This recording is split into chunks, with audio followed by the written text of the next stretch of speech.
Monsieur l'inspecteur général, mesdames, messieurs les inspecteurs, mesdames, messieurs, en tant que directeur par intérim du CRDP de Grenoble, j'ai l'honneur et le plaisir de vous souhaiter la bienvenue dans notre établissement à l'occasion du colloque éducation aux médias qui se déroule sur 2 jours dans les locaux du CRDP de l'Académie de Grenoble.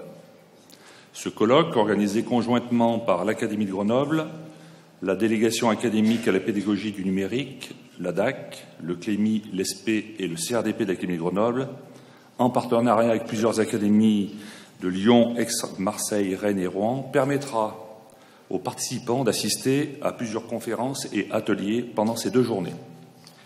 Le CRDP est évidemment très heureux d'accueillir cette importante manifestation et de participer à son organisation. Je souhaite à tous les participants de journées riches d'informations et d'échanges sur les thématiques qui les réunissent à l'occasion de ce colloque.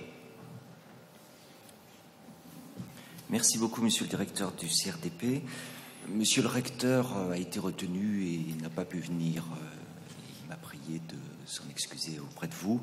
Et c'est donc en son nom que je vous remercie, Monsieur l'inspecteur général, Monsieur le directeur du CRDP, Messieurs les inspecteurs d'académie, Monsieur le doyen des IAIPR, et chers collègues.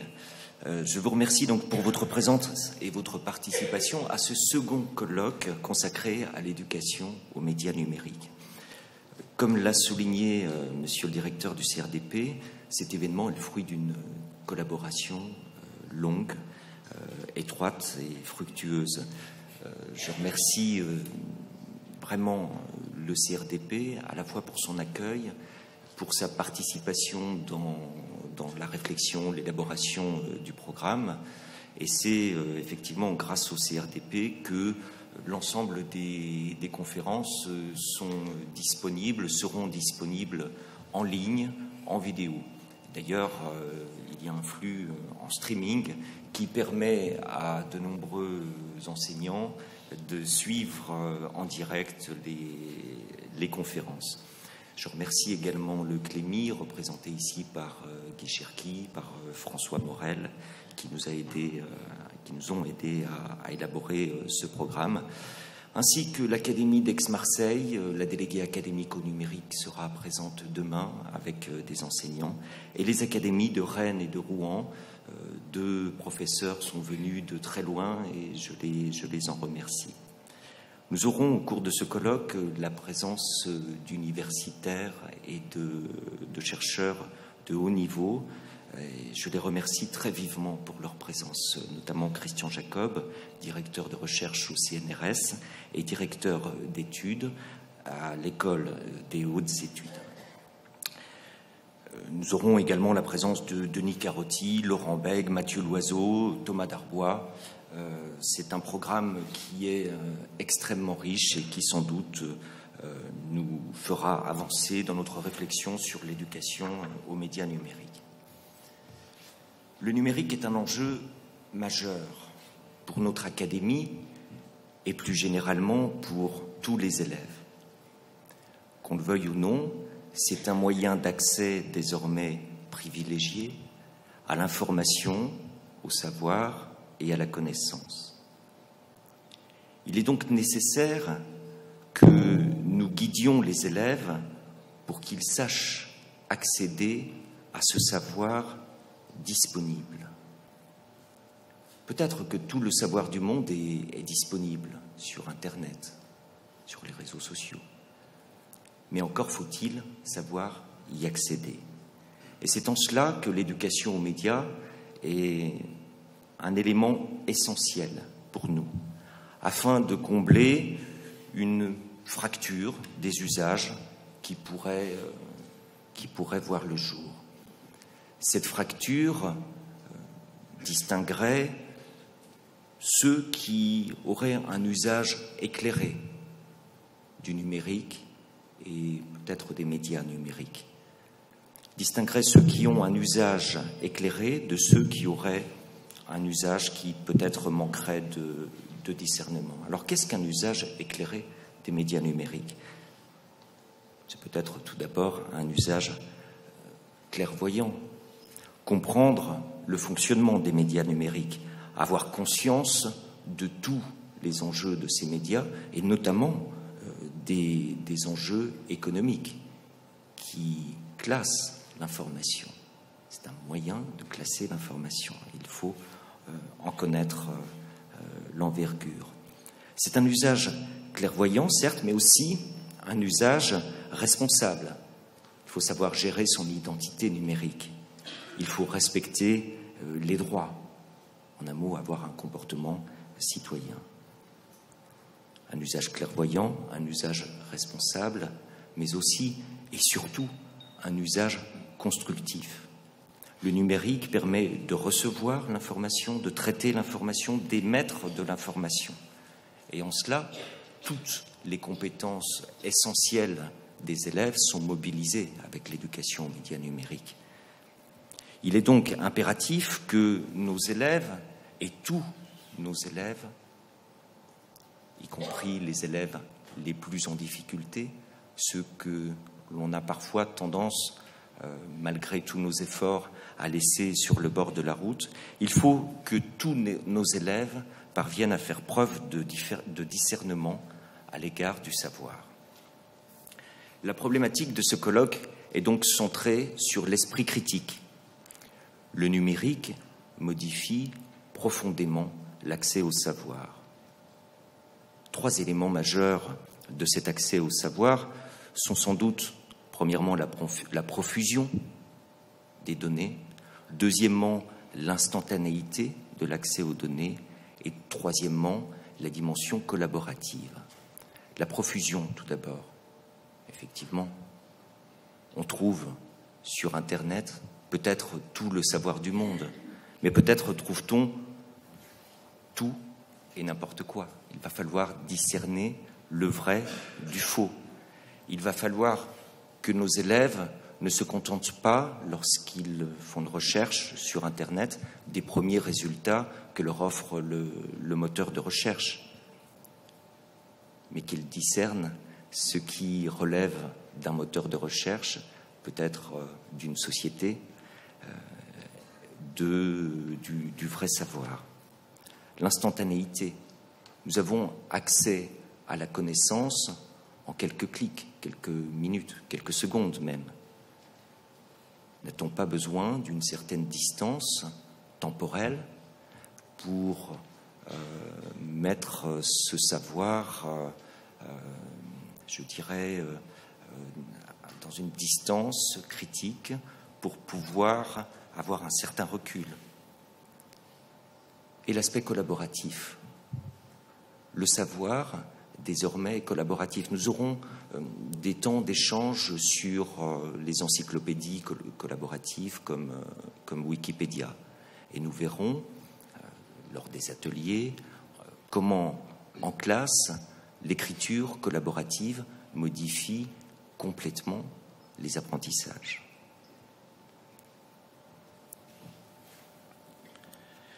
Donc les ateliers de la journée, après les conférences que nous entendrons, les ateliers prendront largement en compte ces pratiques, ces démarches d'apprentissage, en s'interrogeant essentiellement sur les acquis des élèves. Et la journée de demain, plus encore, s'interrogera sur l'esprit critique et se demandera quels sont les risques engagés par le numérique. Est-ce que le numérique est effectivement un lieu incontournable pour l'apprentissage de l'esprit critique? Peut-être nous faut-il en douter. Doit-on toujours passer par le numérique ou faut-il, à certains moments, prendre une distance avec le numérique lui-même? Dans tous les cas, il faudra voir en quoi le numérique nous permet d'acquérir toutes les compétences liées à la culture, qu'elles soient scientifiques ou humanistes, les compétences liées à l'écriture, à la lecture, et les compétences peut-être plus transversales liées à la fois à la citoyenneté, à l'autonomie et à l'initiative. Il reste peut-être une compétence qu'on ne mentionne pas dans le socle de connaissances et de compétences, qui est le savoir apprendre. Compétence sans doute transversale, est essentiel à l'heure où les savoirs sont grandement modifiés. Monsieur l'inspecteur général, merci encore pour votre présence. Nous vous laissons la parole pour introduire de manière plus précise ce colloque. Merci. Bien, bonjour à tous. Merci de m'avoir invité à ce colloque, cette deuxième édition de votre colloque sur le multimédia. Yael ne l'a pas dit, mais normalement je ne devrais pas être là. Je ne fais que remplacer Catherine Bizot et je la remplacerai mal. On ne remplace pas Catherine Becchetti-Bizot. Mais Catherine, donc, qui est la future directrice du numérique pour l'éducation, cette nouvelle direction que Vincent Payon a voulu, est extrêmement prise. Et en plus, elle est requise aujourd'hui par le salon du BET à Londres, où elle doit se rendre dans la journée. Et je la rejoindrai d'ailleurs demain et après-demain à cette grande manifestation. J'ai néanmoins une longue collaboration avec Catherine, donc je pense que pouvoir dire un certain nombre de choses en son nom et d'autres en mon nom propre. D'abord, vraiment des félicitations d'organiser un nouveau colloque sur ce sujet, un an après le premier. Il s'est passé beaucoup de choses en un an. On n'en a pas toujours conscience, mais le paysage, je pense, change. Et je crois que, comme ça a été déjà un peu dit, il y a vraiment un impératif numérique. Et il faut comprendre cet impératif. Alors moi aussi, je suis très impatient d'entendre un certain nombre de collègues, M. Jacob en particulier, parce que je crois que le thème de la conférence qu'il va donner est extrêmement bien choisi. Et en tout cas, il nous a dit tout à l'heure qu'il ne nous donnerait pas les réponses, ce sera des questions, mais quand même, savoir ce que le numérique change au savoir, c'est une question qu'il faut tous se poser aujourd'hui. Qu'est-ce que le numérique change au savoir? Mais ce n'est pas le thème de ma conférence, c'est le thème qu'il va traiter lui. Néanmoins, quand on se préoccupe de nouveaux programmes et de ce que les enfants doivent apprendre, il faut penser que le numérique change vraiment des choses. On pense souvent à la phrase de Montaigne sur la tête bien pleine ou bien faite, et on ne réalise pas souvent ce que Montaigne voulait dire, c'est-à-dire qu'il ne voulait pas dire une tête bien vide. Montaigne était l'exemple même d'une tête très de style bibliothèque, c'est-à-dire ayant lui-même tous les savoirs du monde. Et donc il posait la question que ça ne suffit pas, qu'il faut avoir des relations, être capable de traiter des problèmes et de s'adapter, de mettre en relation ses savoirs. Je crois qu'avec le numérique, c'est vraiment ça qu'il faut qu'on considère, sachant qu'une partie de nos savoirs peuvent peut-être être déportés sur des machines, des périphériques externes. Si on veut rêver ou se faire peur, il suffit de penser, par exemple, de lire le Nouvel Obs d'il y a 15 jours sur l'homme de l'avenir, sur l'homme augmenté, sur l'homme réparé, etc., pour voir que dans 25 ou 30 ou 50 ans, l'homme sera peut-être un petit peu différent, sa longévité sera peut-être différente. Et voilà, donc il y a des choses dans le numérique là, qui sont en train de changer profondément l'homme lui-même. Alors, dans les changements actuels très, très contemporains, donc à l'heure de la loi, puisqu'il y a un an, la loi n'était pas là, la loi du 8 juillet, et cette loi du 8 juillet, elle nous dit beaucoup de choses sur le numérique, puisque pour la première fois, c'est une loi qui est très, très marquée par le numérique. Des lois sur le système éducatif, il n'y en a pas tant que ça. On peut avoir l'impression que les lois vont et viennent, mais non, pas du tout. Des grandes lois sur le système éducatif, on en a une à peu près tous les 20 ans. La loi de 59 qui allonge la scolarité à 16 ans, la loi de 75 qui instaure le collège unique, la loi de 89 qui installe les IUFM notamment, et qui développe beaucoup d'autres choses. La loi de 85, ça se rapproche un petit peu, qui instaure le socle, mais toutes ces lois n'évoquaient pas fondamentalement le numérique. Même si le numérique, ou plutôt l'informatique, était depuis longtemps dans le système éducatif, cette loi de Vincent Payon, proposée par Vincent Payon, est une loi qui met le numérique au cœur des apprentissages. À tel point que l'article 4 de cette loi dit que la formation des jeunes doit s'opérer dans la société contemporaine de l'information et de la communication. Donc déjà, cette simple phrase doit nous amener à penser tous là où on est, quelle que soit notre fonction dans le système éducatif, à bien rappeler toujours à chaque instant que la formation des jeunes s'opère dans la société contemporaine de l'information et de la communication. Puis ensuite, les articles déclinent un certain nombre de choses. Et pour le sujet qui nous occupe particulièrement, on a l'instauration d'un service du numérique éducatif avec, je vous l'ai dit, au niveau central, la création de cette direction du numérique pour l'éducation et dans les académies, la création des DAN. C'est très important. Une nouvelle gouvernance, une feuille de route. Je ne reviendrai pas sur tout ça. C'est en place, notamment à Grenoble. Je crois que c'est un chantier qui avance bien.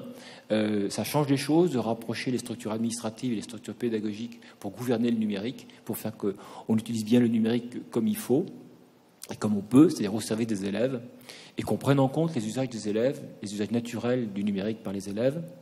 Mais il n'y a pas que ça dans la loi, il y a aussi l'éducation aux médias. L'éducation aux médias, elle est installée dans 2 articles. L'article 53, qui est un article qui dit qu'au collège, l'éducation aux médias et l'information, c'est la forme qui est dite, c'est éducation aux médias et à l'information, est une composante obligatoire de l'apprentissage en collège. C'est un petit addendum à l'article précédent, puisque vous savez que la loi, pour qu'elle soit plus facile à avoir été votée, on a pris le code de l'éducation tel qu'il était, article par article, on a modifié des articles. Et donc là, il y avait un article qui proposait que l'enseignement économique et l'enseignement technologique soient des composantes obligatoires du collège. Ça, c'était la loi avant, et on a ajouté un article sur l'éducation aux médias et à l'information. Ça, c'est au niveau du collège. Donc, ça va devenir un enseignement obligatoire. On ne sait pas encore comment ça va se faire. Et c'est pour ça que votre colloque est absolument important. J'espère que vous en tirerez des conclusions, parce que c'est le moment d'agir pour que, on pèse sur une orientation de cette forme, maintenant inscrite dans la loi. Qu'est-ce que doit être cette éducation aux médias et à l'information? C'est de ça dont je vais traiter. Et puis, au niveau de l'école élémentaire, il y a aussi un article qui emploie, c'est l'article 45, la forme est un peu différente.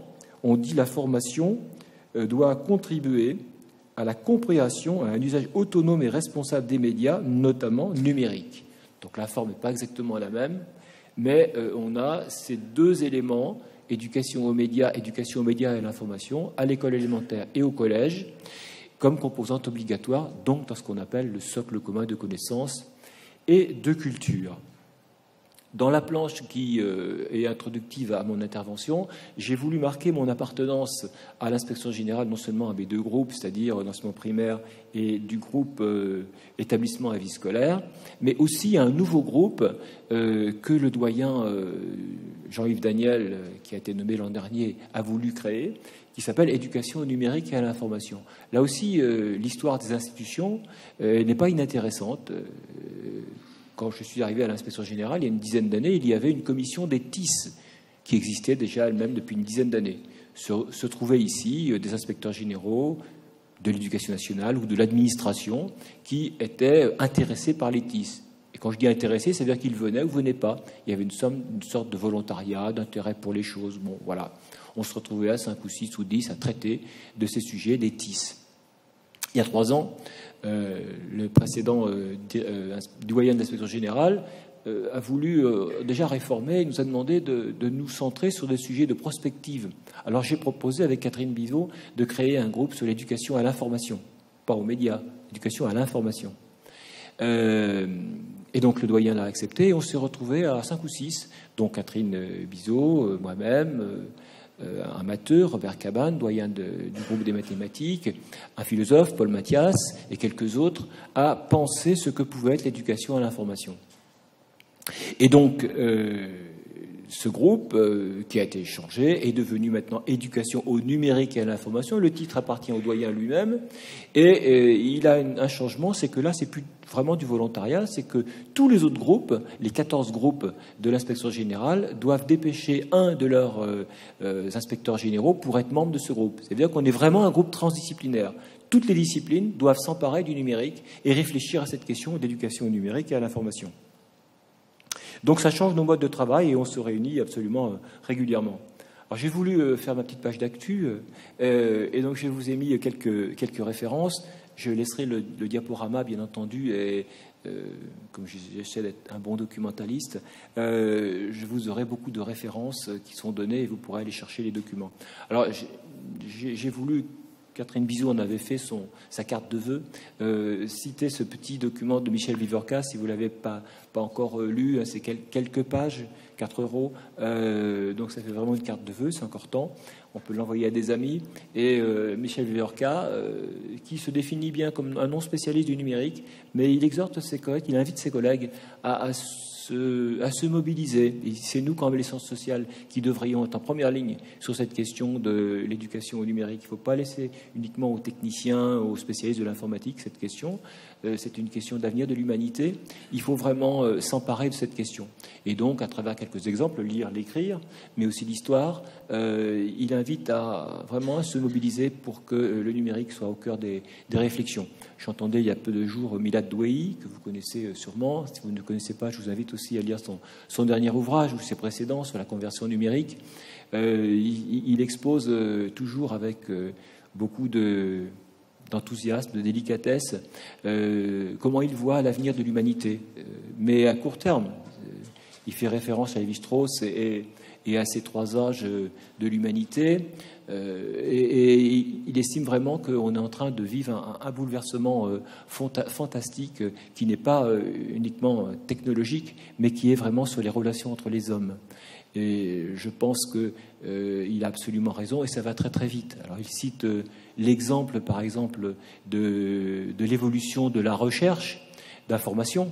Et il nous dit, regardez à quelle vitesse les outils comme Google ont évolué. Ce qu'était Google à sa naissance il y a 14 ans, 15 ans, 16 ans maintenant, en 98, est-ce qu'il est devenu, et comment Google est devenu une pieuvre extrêmement, comment dire, partout. Et puis en même temps, comment Google a aussi raté une évolution avec tous les réseaux sociaux et les recherches qui se font maintenant beaucoup plus de manière communautaire que effectivement simplement avec un moteur de recherche. Donc il y a beaucoup d'évolutions. Il prend aussi l'exemple des sentiments, notamment de l'amitié. Qu'est-ce que devient l'amitié aujourd'hui à l'heure de Facebook? Qu'est-ce que c'est pour un adolescent de vivre des relations? Donc c'est des questions qui sont vraiment importantes, et je crois que là, Vivorca nous apporte un témoignage important. J'ai voulu citer aussi, et mon intervention sera tout à fait dans le droit fil du colloque de mai dernier à Lyon. Vous avez à l'entrée une pile de livres culture numérique, éducation aux médias et à l'information. Je repartirai des conclusions de ce colloque, parce que je crois que de colloque en colloque à travers la France et même en Europe, eh bien, il faut progresser et ne pas repartir à chaque fois de zéro. Puis j'ai voulu citer un dernier document.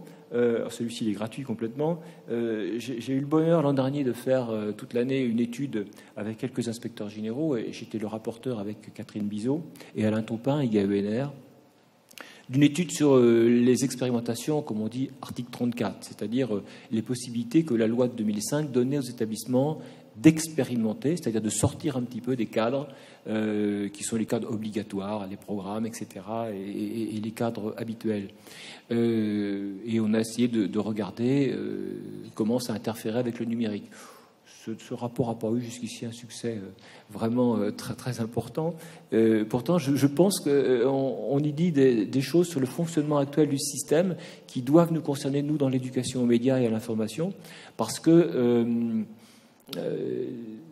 je pense qu'il faudrait développer davantage les capacités du système, c'est-à-dire des collèges, des lycées, à innover et à expérimenter. Je crois que l'avenir, il est quand même qu'on ait la possibilité de bouger les choses à partir des établissements eux-mêmes. Alors c'est difficile en France parce qu'on a beaucoup d'établissements, de petits établissements, mais il faudrait trouver les moyens de pouvoir expérimenter. J'espère que les SP répondront aux attentes de pouvoir mieux lier la recherche et puis les travaux sur le terrain. C'est un espoir qui est nourri depuis bien des années, mais je pense qu'on a besoin d'expérimentation. L'expérimentation, c'est au-delà de l'innovation. L'innovation, c'est voilà, une équipe qui propose quelque chose, mais l'expérimentation, elle appelle, elle, une évaluation et donc un protocole, comme savent le faire nos collègues universitaires. Et la loi, d'ailleurs, dans un des paragraphes, celui sur le numérique, sur le service numérique, dit d'ailleurs que... l'article, je vais le retrouver tout de suite. Dans le service public du numérique, on nous dit, au paragraphe 4, il faut que ce service contribue au développement de projets innovants et à des expérimentations pédagogiques favorisant les usages du numérique à l'école et de la coopération. Voilà, donc je vous invite peut-être à à prendre connaissance aussi de ce rapport. Alors, juste un petit mot toujours dans l'actu. C'est vrai qu'aujourd'hui s'ouvre à Londres ce salon, il n'en existe pas d'autre à mon avis dans le monde, ce salon, ce British Educational Training Technology, c'est plus de 100 conférences qui se déroulent sur 4 jours, c'est 4 sommets en parallèle, et donc visite aux bêtes, moi j'y suis allé déjà plusieurs fois, ça se prépare, et donc j'ai préparé ma visite pour demain et après-demain, et donc j'ai déjà vu 5 tendances à ce bête qui s'ouvre ce matin, avec le ministre tout à l'heure. Les tendances du bête, c'est d'abord la mobilité. Aujourd'hui, les apprentissages, les technologies, c'est la mobilité. Et c'est le deuxième point, c'est les équipements personnels, le one-to-one, comme on dit dans le jargon. Je pense qu'il faut que le système éducatif se prépare, là aussi, à une révolution, c'est-à-dire qu'on a raisonné longtemps par les équipements des collectivités territoriales, ça va continuer certainement, mais il faut aussi se préparer à des usages dans le cadre des stratégies Boyd, Bring Your Own Device, apportez chacun votre matériel, et comment on fait avec ça ? Comment on va passer d'une stratégie de l'interdiction d'apporter ces outils ou de les fermer quand on arrive à une stratégie d'une école ouverte, ce qui pose beaucoup de difficultés. Je dis ça avec facilité, mais je mesure les contraintes que ça donne aux établissements. J'ai eu le bonheur de faire plusieurs rapports sur les équipements personnels des élèves. Avec quelques collègues, on a fait l'expertise du plan Corrèze, Ordi Collège, une tablette à chaque élève depuis la 6e, du plan des Landes, un ordinateur à partir de la 4e et de la 3e. On voit bien que les stratégies, même lorsque les élèves sont équipés personnellement, ne sont pas toujours des stratégies ouvertes d'usage régulier des élèves en classe ou hors de la classe dans l'établissement. Quant à ce qu'ils font chez eux, ça c'est une autre affaire. Deuxième tendance qu'on a au BET, c'est il n'est pas question essentiellement d'éducation aux médias, mais on voit quand même dans les conférences une place assez importante des médias sociaux comme élément composante de l'apprentissage.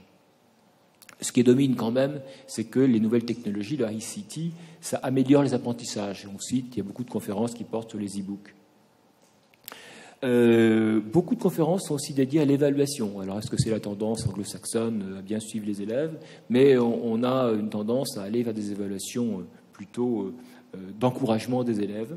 Et puis enfin, ce qui est très important, et on ne peut pas éluder ce débat dans une conférence comme celle-ci, c'est l'informatique comme discipline dans le nouveau curriculum anglais.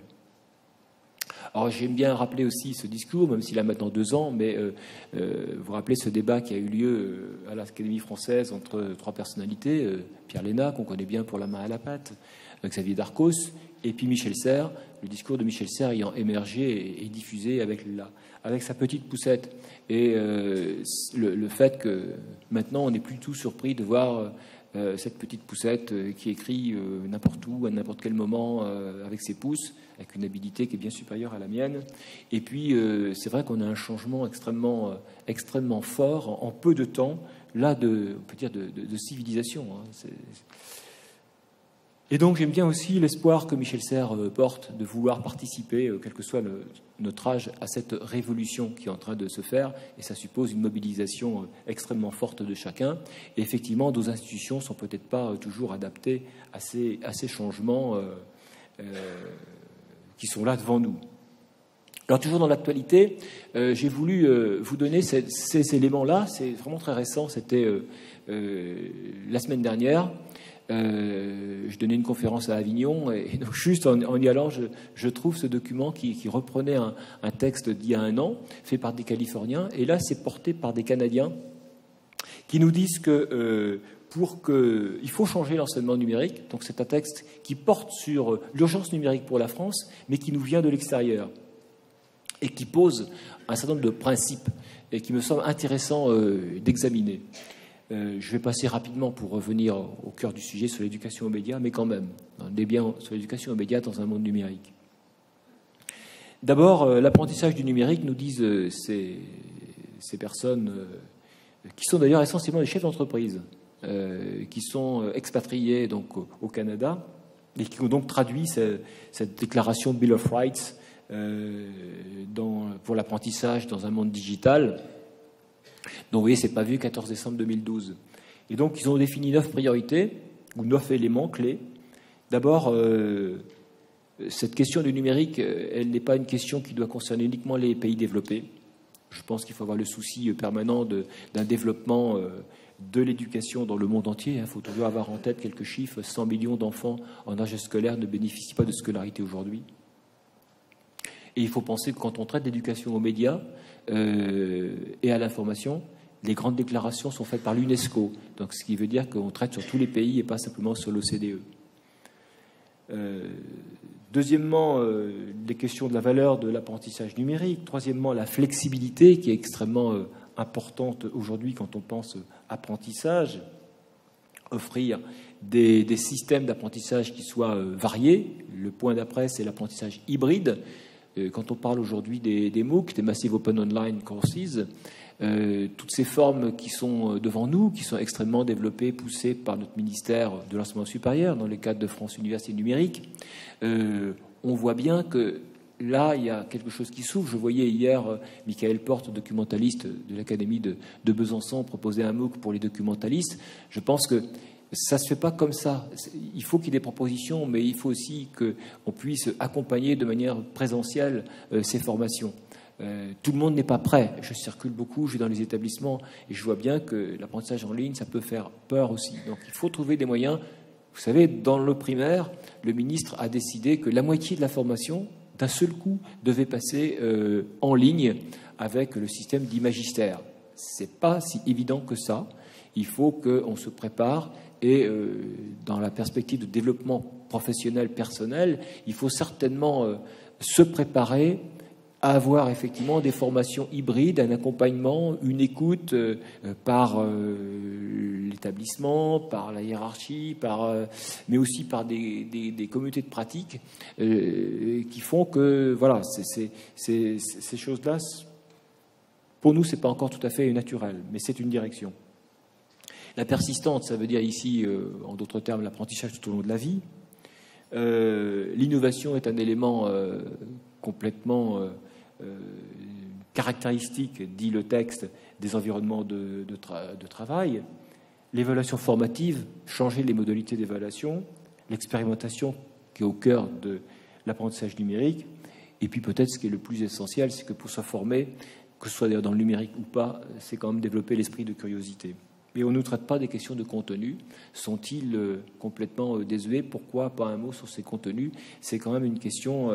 je vous rappelle que notre système, nous, en France, il se caractérise par une forte prégnance des contenus disciplinaires.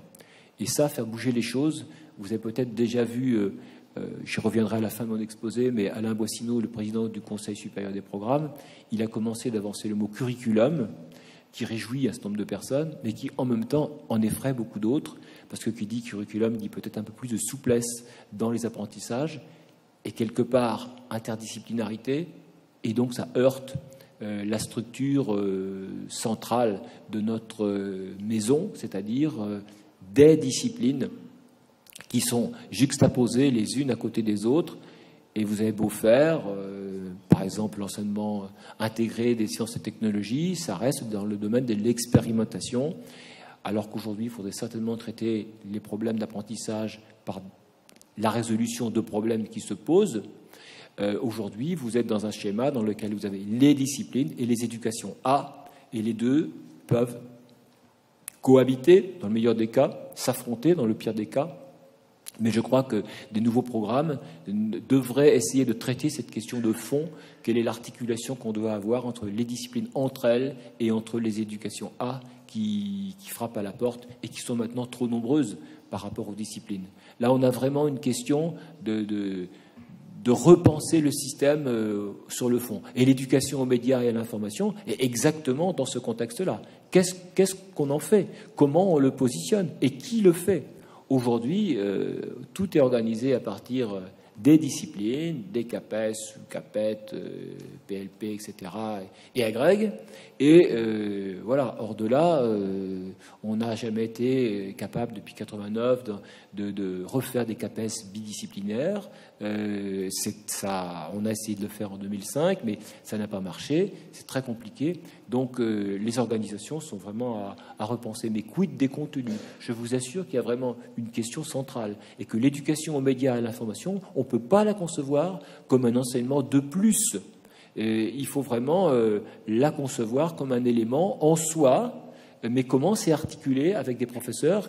Et on n'a pas de professeur d'éducation aux médias et à l'information. Donc comment on fait pour exister dans un système qui est le nôtre aujourd'hui? Quelle est la révolution qui est à proposer, à susciter Voilà. Ça, c'est vraiment une question qui, moi, me semble importante. Alors, avec Catherine Bizot, on a pensé un certain nombre d'éléments de définition. Là, je prends le texte qu'elle a mis en préface.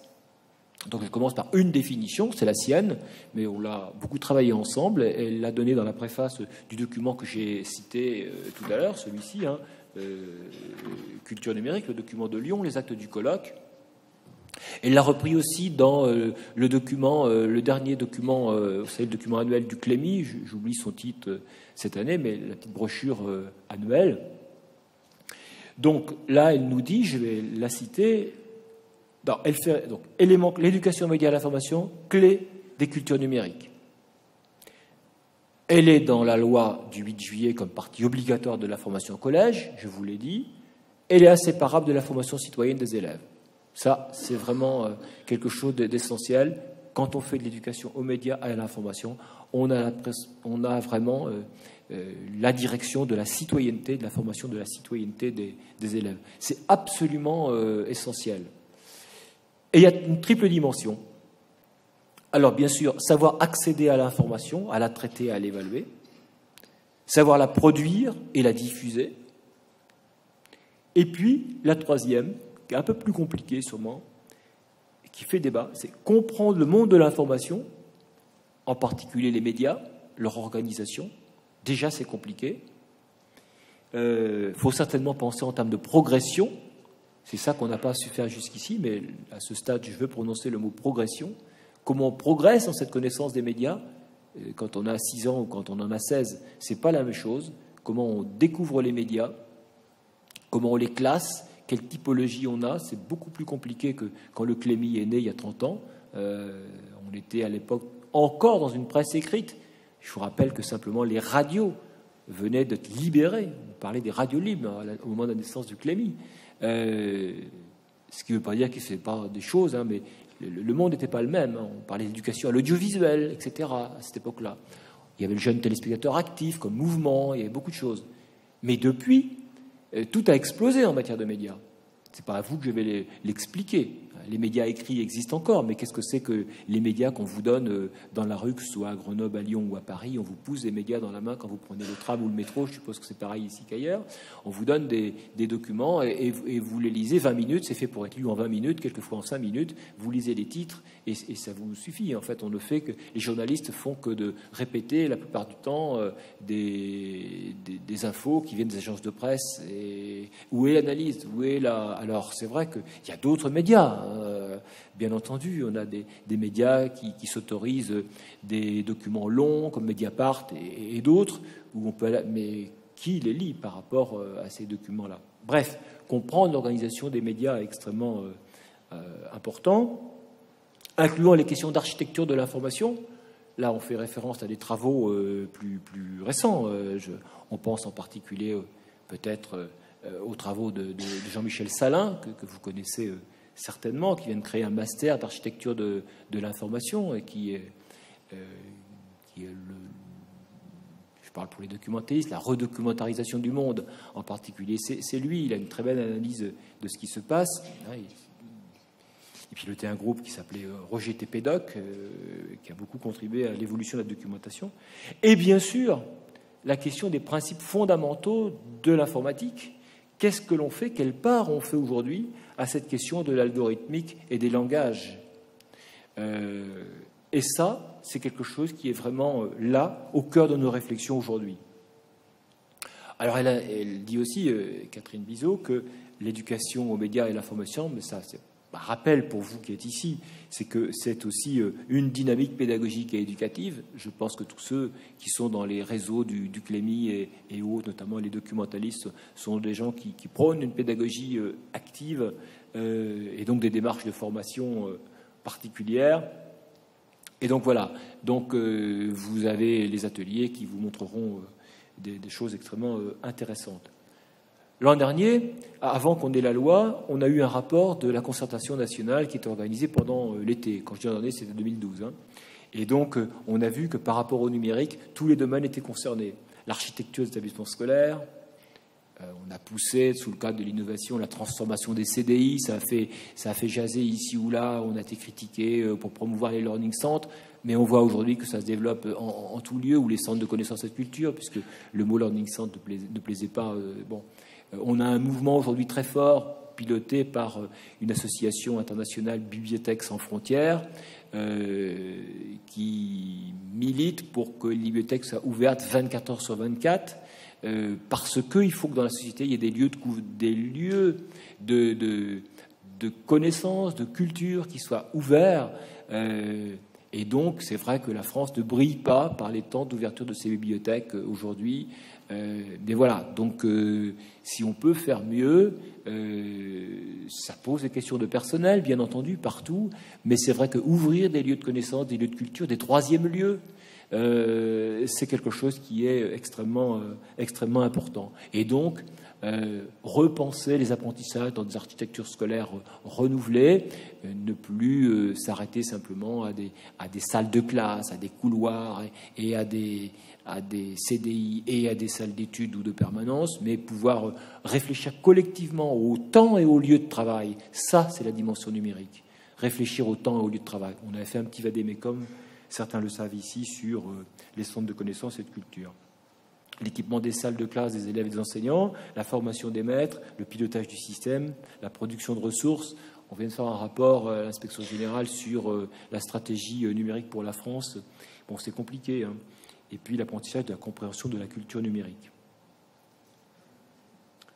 Je suis dans l'autre sens. Voilà. Toc. Dans quel sens je vais ?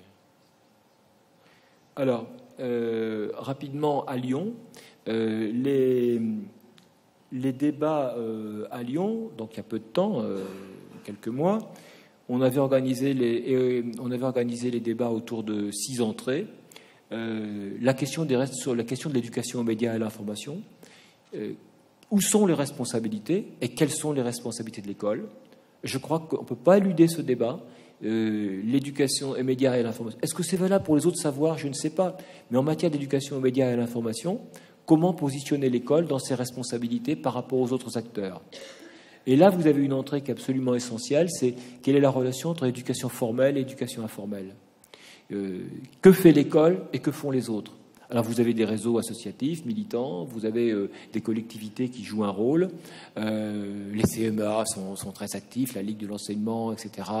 Vous avez des actions assez admirables qui sont menées. Comment on concilie tout ça ? Et je pense qu'en traitant cette question, on traite d'un sujet tout à fait majeur pour l'école dans la société, les relations entre intérieur et extérieur, quand on parle d'école inclusive, quand on parle aussi d'enseignement, de pédagogie inversée, comment est-ce que l'école doit jouer sa responsabilité ici ? Et après, on a pris des thèmes plus précis, une redéfinition de l'information. Qu'est-ce que l'information aujourd'hui ? Alors avec les enjeux, certes, de définition de l'information elle-même, hein, des 0 et des 1, qu'est-ce que c'est que cette information-là, comment on quantifie l'information ? Les travaux sont déjà très anciens. La notion de données d'information, les aspects économiques de l'information, le coût de l'information. Aujourd'hui, des structures vivent que d'information. Et votre identité dans cette affaire. La vie privée, où est-elle ?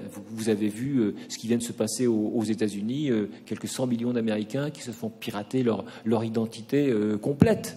Nous sommes dans une situation où notre identité, elle est vraiment menacée, et par notre propre responsabilité, par notre propre inconscience, c'est-à-dire non-conscience de ce qui se passe. Parce qu'on réagit simplement à des stimulus qui nous sont envoyés sur la machine et on clique et voilà nous-mêmes, nos enfants, petits-enfants pour moi, on se fait usurper des éléments de l'identité et de manière inconsciente, on est dans des gigantesques bases de données. Et quel est le contrôle de tout ça ? Quel est le contrôle de tout ça ? Donc la question de l'information, de la vie privée. L'éducation aux médias et à l'information, c'est pour moi d'abord cette question-là de protection de la vie privée et de responsabilité des actes que l'on commet, que l'on pose. Un sujet, autre entrée qu'on avait pris, c'est que ce débat, il n'est pas uniquement français, bien sûr, il est au plan européen, au plan international. J'ai d'ailleurs depuis participé à un séminaire important que Divina Fraumex a organisé à Paris, j'en ai retenu l'idée que l'éducation aux médias était aujourd'hui pas très bien, pas en très bonne santé dans les pays. La crise passe par là, et finalement, quand vous avez quelque chose qui n'est pas le cœur du cœur, les Français et les maths, entre autres, eh bien, s'il y a des choses à sacrifier dans des temps, voilà, on va sacrifier des choses qui ne paraissent pas au premier lieu comme les plus essentielles. Et je ne parle pas de l'informatique, parce que l'informatique, elle les pousse. Donc, le tour de table qu'on a fait, des pays qui étaient présentés, il y en avait une vingtaine, presque tous les pays européens étaient là, eh bien, m'a laissé l'idée que l'éducation aux médias, fallait encore la soutenir parce qu'elle est fragile. Alors bien sûr, dans cette éducation aux médias et à l'information, il y a comme thème absolument central ces relations avec l'écriture et la lecture. C'est pas pour rien que je recite Catherine Becchetti-Bizot, a monté en première action de grande ampleur les métamorphoses de la lecture, puis de l'écriture, puis de l'œuvre, puis de l'image, ce séminaire annuel à la BNF, auquel sont conviés tous les IPR de lettres et d'autres, et puis qu'un autre séminaire qu'elle porte, c'est Écritech, qui a lieu à Nice. Donc on voit bien que dans les rapports avec l'écrit, là il y a quelque chose d'absolument sensible.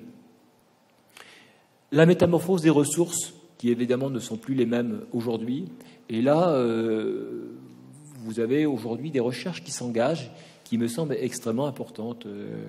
Mon ami et collègue Éric Brouillard, qui est prof à Cachan, porte une étude que je trouve absolument essentielle, qui s'appelle REVEA, ça veut dire ressources vivantes pour les apprentissages et l'enseignement. Et il part du principe que un professeur, ça fait sa ressource, c'est-à-dire que pour faire ses cours, il prépare, et donc il fait de la ressource. Et on n'est jamais allé regarder dans le détail, c'est-à-dire de manière universitaire, comment ces choses se préparaient, se faisaient. Et c'est vrai qu'à l'heure du numérique, d'une information qu'on voudrait granulaire, on pourrait... il va faire une étude, en tout cas, sur plusieurs disciplines. Je trouve ça extrêmement intéressant. Donc, métamorphose de la formation, notamment dans ses relations avec les ressources. Et puis, alors, pour l'école, une table ronde que j'animais avec Éric Delamotte, des mots-clés. Et de cette table ronde, sont sorties 13 propositions que je ne fais pas forcément miennes, mais que je rapporte, et que je vais citer, parce qu'elles sont sur le sujet éducation aux médias et à l'information. Alors j'ai mis des couleurs qui sont celles des 4 intervenants qui étaient là. Pour Divina Fraumex, il faudrait créer un domaine éducatif spécifique sur l'éducation aux médias et à l'information, avec une combinatoire des 3 I. Et pour les 3 I, c'est 3 fois le mot information. Une information qu'elle appelle actualité, une information document et une information donnée, sans séparer le code du document ou de la donnée, en lien avec la translittératie et les cultures de l'information.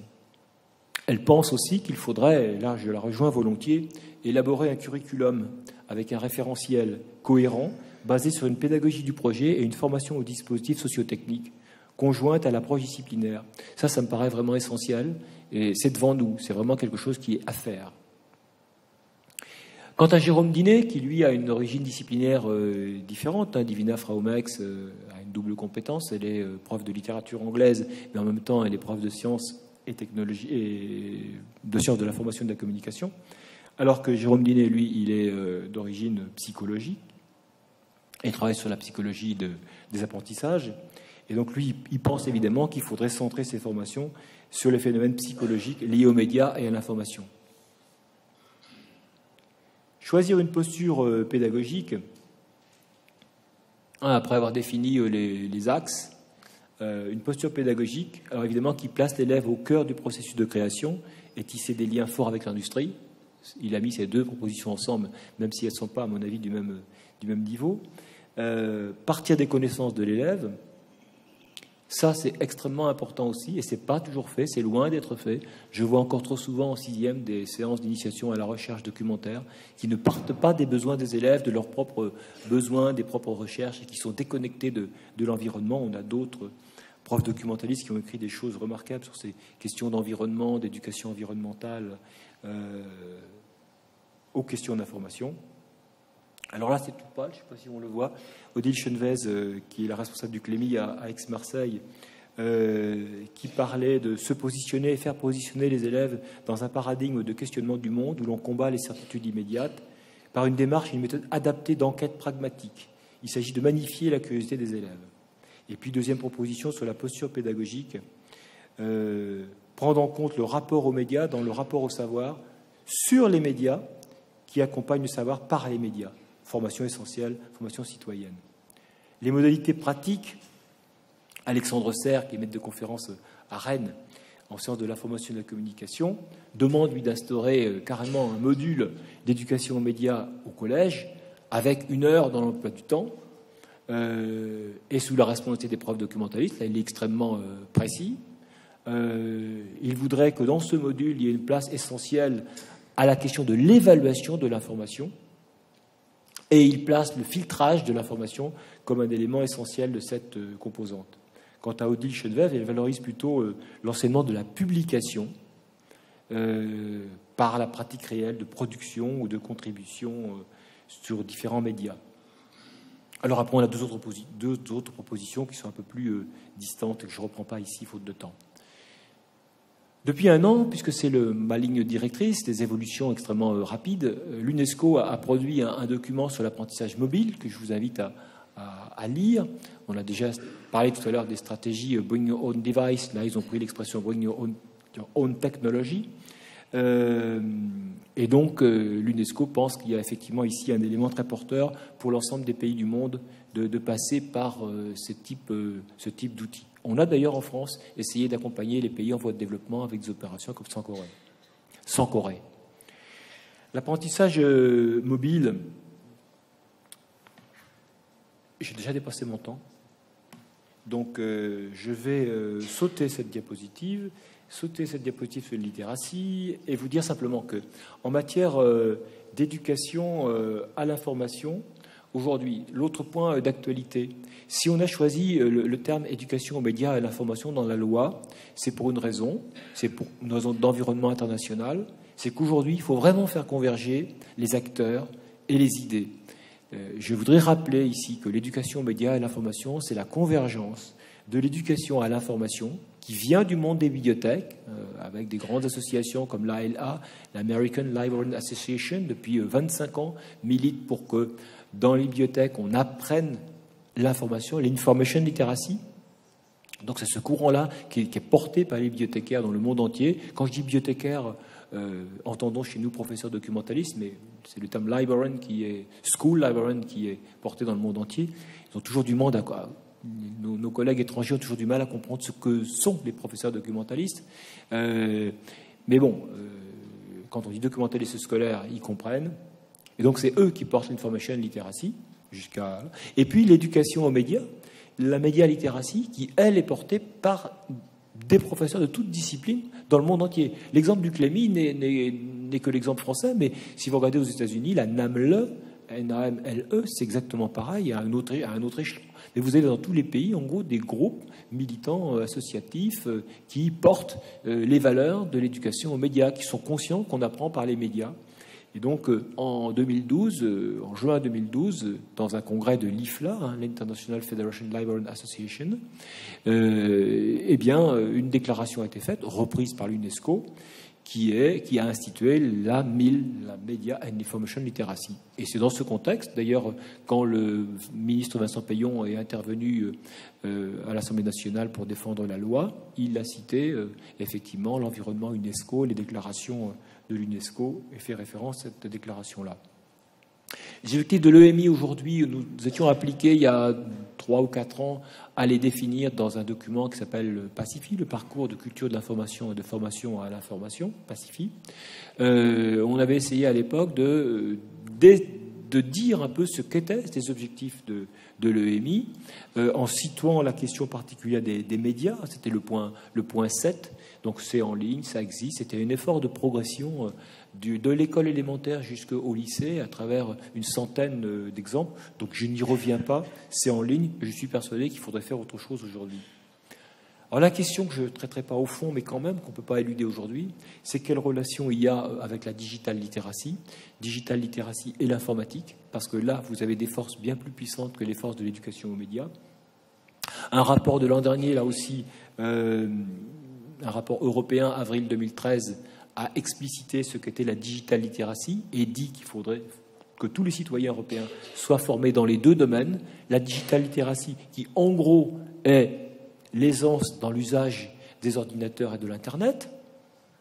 Voilà, donc on peut appeler ça l'usage des outils, l'usage des médias. Ça correspond peut-être chez nous un peu au B2I, voilà. Mais ces acteurs-là nous disent qu'il est essentiel que soit créé un enseignement dans le cadre de la discipline informatique, qui est vraiment autre chose, avec son corpus de connaissances, ses méthodes, et ça, c'est une discipline. Alors, depuis ce rapport, vous en avez eu bien d'autres. L'Académie des sciences, qui est une force importante dans ce pays, en mai 2013, a repris cette idée et elle a développé l'idée qu'il fallait enseigner la science informatique, donc créer une nouvelle discipline. Elle ne dit même pas que c'est au service de l'éducation aux médias et de l'information. C'est vraiment une discipline autonome. Elle a proposé un programme qui va du primaire au lycée avec, au niveau du primaire, une initiation au concept de l'informatique. Alors, ce qu'elle appelle les activités branchées, les activités débranchées. On a beaucoup de littérature sur le sujet. Au collège, un véritable enseignement d'informatique. Il ne s'agit pas de faire ce qu'on fait aujourd'hui dans le cadre de la technologie. Je ne fais que rapporter ce que dit l'Académie des sciences. Je ne dis pas que c'est la position institutionnelle. Je ne dis pas que c'est la position institutionnelle. Je ne sais pas quelle sera la décision. Je sais quelle est la position du ministre, puisqu'il l'a dit. Il n'est pas pour l'enseignement de l'informatique aujourd'hui. Mais aujourd'hui, il y a ce débat-là dans la société dans laquelle nous vivons, vous et moi. Le CNN-NUM, c'est-à-dire le Conseil national du numérique, a repris l'avis de l'Académie des sciences. Il a dit, l'Académie vient de publier un rapport important, ambitieux. Il faut faire ça. Pour la prévention de l'exclusion numérique, il faut faire ce que l'Académie demande. Donc vous voyez, un certain nombre de forces qui s'expriment.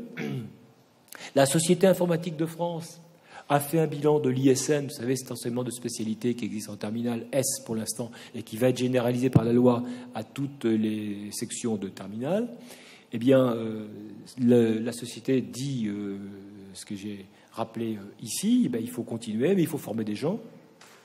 L'Office parlementaire d'évaluation des choix scientifiques et technologiques, en janvier 2014, c'est-à-dire là, il y a une semaine, vient de publier un rapport qui est très intéressant sous les questions d'éducation formelle et informelle. C'est un rapport qui est long, 250 pages, mais lisez-le au moins en diagonale, parce qu'il dit beaucoup de choses sur ce que je viens de dire. Les rapports entre formel et informel, encore une fois, ce débat formel et informel, il est au cœur de l'éducation aux médias, parce que les médias sont partout. Donc lisez ça.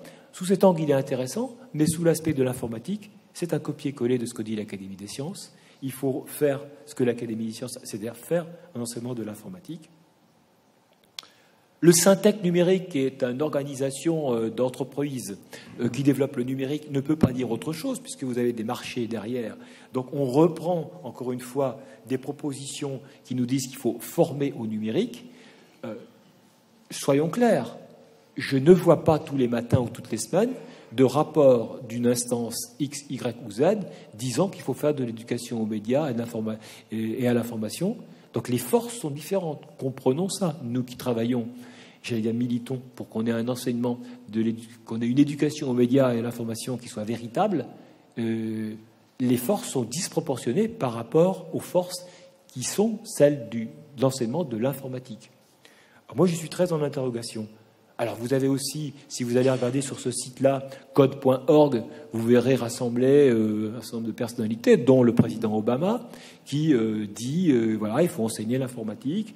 Vous avez un langage qui est adapté, qui est le langage Scratch, et je vous ai mis un petit panneau qui est là, que certains d'entre vous connaissent sans aucun doute, et qui vous permet de faire des petites séquences programmé, développé au MIT. Tout ça, pour un homme de ma génération, ça rappelle exactement le logo qu'on a connu il y a 30 ans, et avec déjà le Seymour Papert chez Eastman d'Esprit, c'était déjà le MIT. Est-ce que c'est comme ça qu'on va former l'esprit? Mais qui pour cet enseignement? C'est presque ma question finale. Qui? Même aux États-Unis, les formateurs, nous dit-on, manquent. Je vous ai mis une référence, we need coding in school, but where are the teachers? Nous dit cette source-là. En France, réponse institutionnelle, les profs sont compétents, puisque le référentiel le dit. Vous m'accordez un doigt d'humour? Merci. Mais ça viendra. Les référentiels sont faits pour l'avenir, et non pas pour le passé. Donc voilà, il était bien quand même que dans le référentiel métier tel qu'il a été défini il était défini pour les SP. Bon, ça a été pour la construction des SP, l'arrêté est venu en août. Donc l'arrêté du 1er juillet dit effectivement pour tous les nouveaux profs, dans les 14 éléments, pour tous les nouveaux profs et CPE. C'est le référentiel commun, vous savez, à tous les professeurs enfin, tous les métiers du professorat d'éducation. Donc c'est profs des écoles, profs des collèges, profs des lycées, lycées professionnels et CPE. Donc voilà, il faut que nos nouveaux collègues, ils intègrent les éléments de la culture numérique nécessaire à l'exercice de leur métier. Vous voyez qu'il y a ça, mais on ne leur demande pas de connaître spécifiquement l'informatique. On leur demande d'être au clair avec la culture numérique. Bon, ça me paraît très important. En revanche, pour les professeurs documentalistes, arrêté spécifique, les compétences spécifiques des professeurs documentalistes. Là, on a bien mis dans les compétences D1, D2, D3, D4, la compétence D1, bon, il n'y a pas de hiérarchie entre les compétences, mais en tout cas, elle s'appelle D1, c'est maîtriser les connaissances et les compétences propres à l'éducation aux médias et à l'information. Et là, on leur demande de connaître bien les théories de la communication, etc. Donc là, on a certainement un effort de formation à faire pour nos collègues, qui passera, à mon avis, par les académies, la mise en place peut-être de dispositifs hybrides, MOOC et autres. Alors je termine en évoquant la position du président du Conseil supérieur des programmes, notre collègue inspecteur général de lettres Alain Boissineau. Donc on a rappelé la loi, je vous ai remis les deux éléments fondamentaux, l'article 45 et l'article 53. Et Alain Boissineau a dit dans une intervention, je suis intervenu au colloque de Bordeaux avec lui, mais lui était en vidéo, donc ça ne facilite pas la communication. Il a fait une petite vidéo donc, qui est accessible, qui a été rapportée sur le site Ludovia. Et donc là, pour lui, le problème du numérique, c'est comment revivifier l'ensemble des enseignements actuels dans les différents domaines par le numérique. Et deuxième axe, c'est, grâce au numérique, enseigner autrement. Programme ou curriculum, il a laissé entendre que, comme je vous le disais tout à l'heure, qu'on allait vers un curriculum. Ce qui veut dire, moi ça me paraît essentiel, qui dit curriculum dit confiance. Et ça, je trouve ça extrêmement important que ce système soit confiant. Vous savez, quand on compare, quand on dit le système finlandais réussit, moi, je suis allé voir un peu, le système finlandais est un système qui réussit mieux que le nôtre parce que tout le monde a confiance. Les élèves ont confiance dans leurs maîtres, les maîtres ont confiance dans les élèves, les parents ont confiance dans l'institution, etc. Si on pouvait faire quelque chose qui serait jouer sur la confiance que les uns ont par rapport aux autres et faire en sorte qu'on passe de programmes à des curriculums, c'est faire confiance aux équipes pédagogiques de terrain, de définir une partie des programmes eux-mêmes, leur donner des marges. Et ça, je trouverais ça absolument essentiel. Les maîtres en France sont bien formés. On recrute à un haut niveau, ils sont bien formés. A priori. Mais quand même, on a un bon niveau. On a même une excellence disciplinaire. Je crois que pouvoir donner de la latitude dans les équipes, faire en sorte que les conseils pédagogiques vivent et qui vivent sur l'essentiel, c'est-à-dire la définition du cœur du métier, c'est-à-dire former les élèves, je trouve que ce serait extrêmement important. Alors, pour poursuivre le débat, j'espère que de votre réflexion, je suis heureux de voir que cette salle est pleine, que de cette réunion de 150 ou 200 personnes ici, vous pourrez sortir quelques éléments qui seront utiles au plus grand nombre par une synthèse, si c'est possible. Nous aurons un séminaire national dans la suite du colloque de Lyon en mai 2014. La date et le lieu ne sont pas encore définitivement bouclés. Et puis on aura la chance d'avoir ce regroupement exceptionnel à Lyon l'an prochain. Le congrès mondial de l'IFLA, c'est quelque chose, c'est 4000 personnes, 250 pays. Et pour y avoir participé déjà 2 fois, je trouve que c'est vraiment très riche de pouvoir croiser des regards, même si quelquefois on est un peu noyé dans la masse des pays et des approches très, très différentes, mais c'est quand même très très riche d'échanger au niveau international. Merci à vous.